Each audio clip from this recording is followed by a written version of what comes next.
Hi guys, welcome to Hardcore Shirtless Sean Talk Sports. That was of course the great Tracy Chapman with Fast Car, her hit from many years ago. And why do I play that? Because topic one, we're talking NASCAR. That's right, NASCAR, one of the most popular sports in this great country of ours.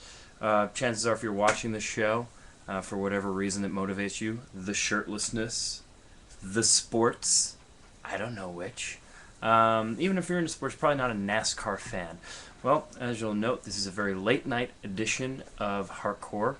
That's because of the Daytona 500. Now, the Daytona 500 is the biggest race in the calendar year of NASCAR.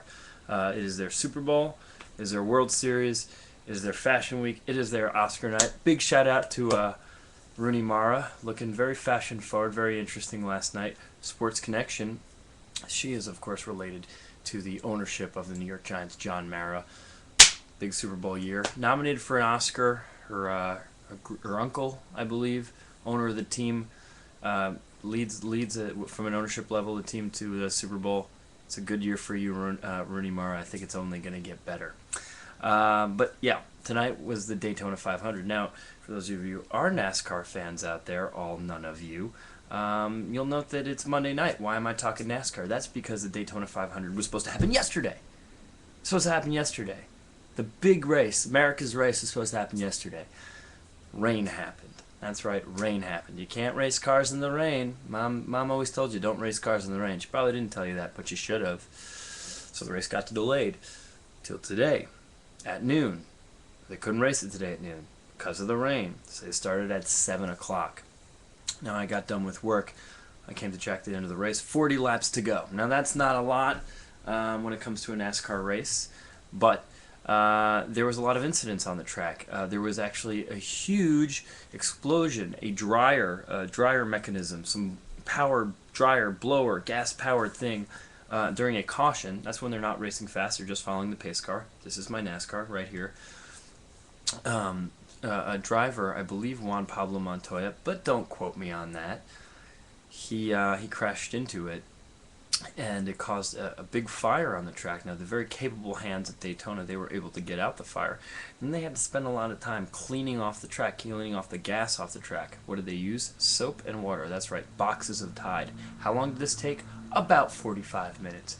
The race didn't finish till about 12:45. It really wasn't that dramatic. If you want to know the winner, you can look it up, because I forgot it already, because it wasn't a very good race.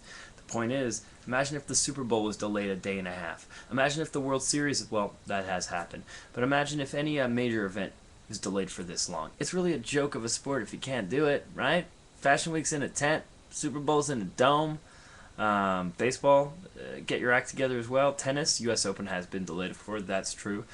But NASCAR, come on, step up to the plate. You want to be in victory lane as a sport? Get it together, get it together, get it together. So that's why we're up so late. If you don't like NASCAR, watch Days of Thunder. Read Tom Wolfe's writing, The Last American Hero, a movie starring Jeff Bridges. Really makes you appreciate the roots of the sport. It goes all the way back to moonshine running. Stock car racing is what it's all about. They used to take the cars that you could buy at dealerships when this country really had a thriving auto industry, and they would race them, and it was quite exciting. Sports changed, it's evolved, it's not as edgy or exciting anymore, but don't dismiss it outright. Maybe that'll be the theme of Shirtless Talking Hardcore Shirtless Sean Talk Sports. Maybe the theme will be don't dismiss anything. You're not a sports fan? Maybe give him another chance. Maybe you had a jock that stuck your head in the toilet and gave you a wedgie and a rear admiral and a wet willy and tried to really embarrass you. He's not sports. Sports is universal. Sports is all of us. Let's go to topic 2. We're getting really advanced here. Can everybody read that? All-Star Game. Lighting's not very good and the marker's not very efficient.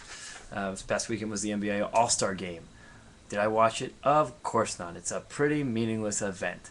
It doesn't really matter. It's more of a chance for the players to have fun. There's no defense played except in this game. Dwayne Wade of the Miami Heat, somewhat of the villains of the NBA, he kind of clobbered Kobe Bryant. Now, it was incidental contact, but people usually don't play defense. He actually broke Kobe Bryant's nose. Some of you ladies out there, you wish he would have done more than break Kobe Bryant's nose. But I'll have you know that the jury found Kobe Bryant innocent of all charges. Probably didn't rape that woman, but maybe I shouldn't be talking about this right now, huh? Maybe we should leave Colorado alone. Maybe we should leave that poor woman alone. Perhaps. The jury is no longer out, though. But Kobe Bryant had a broken nose in the All-Star game. Now, this usually doesn't happen. All-Star games are just supposed to be fun, entertain the fans. It reminds me of Pete Rose, famously hurt Bud Harrelson, I believe, in an All-Star game. He slid into second with his spikes, injured the guy. That's like a no-no in the All-Star game. It's just supposed to be fun.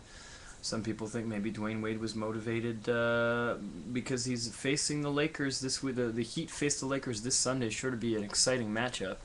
There's really no tension or rivalry between these two players.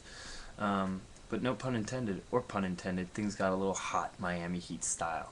The other thing to note in the game is that LeBron James twice refused to take the final shot in the game. Now, LeBron James, even if you are not a sports fan, you probably know that there's been a lot of flack thrown his way over the past few years. Now, LeBron James is a great player, but he's shown a penchant to kind of hide away in the big moments. You see what I did there?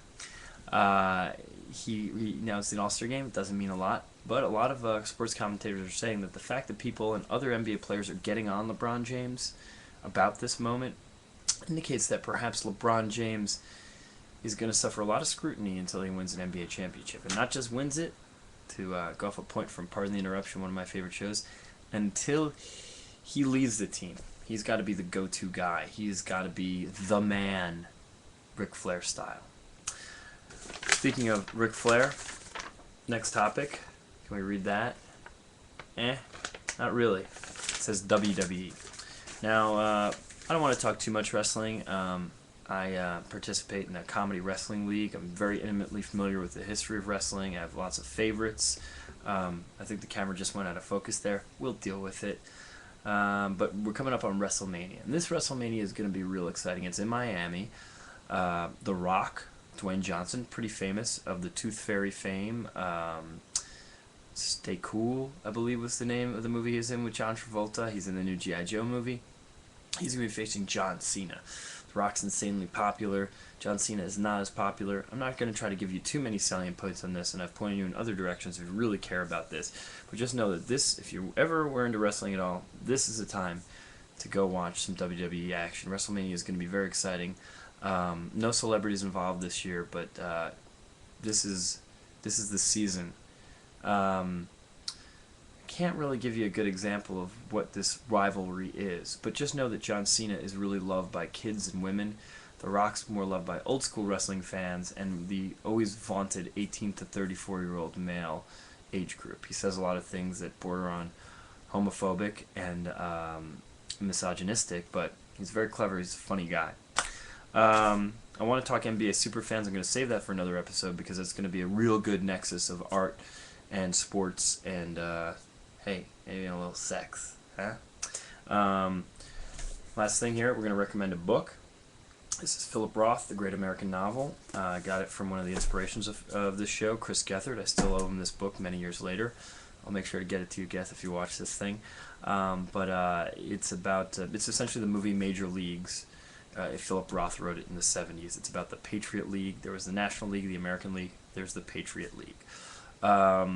Leave a comment, leave a video response. This isn't as high energy as usual. It's pretty late. Oh, one other thing. The creepiness factor of this show is always something we like to talk about. I am doing the show shirtless. I do tag the videos twink, which is a term in the gay community. You can look it up on Urban Dictionary. I realized the highest rated episode that I've put up, this is the 8th, was number 3. And the title is Shirtless Sean Talks Sports. And I titled the episode 3, The Kid. So if you were searching for kid and shirtless and you found this video and that's why you wanted to watch it, well, may I say, shame on you.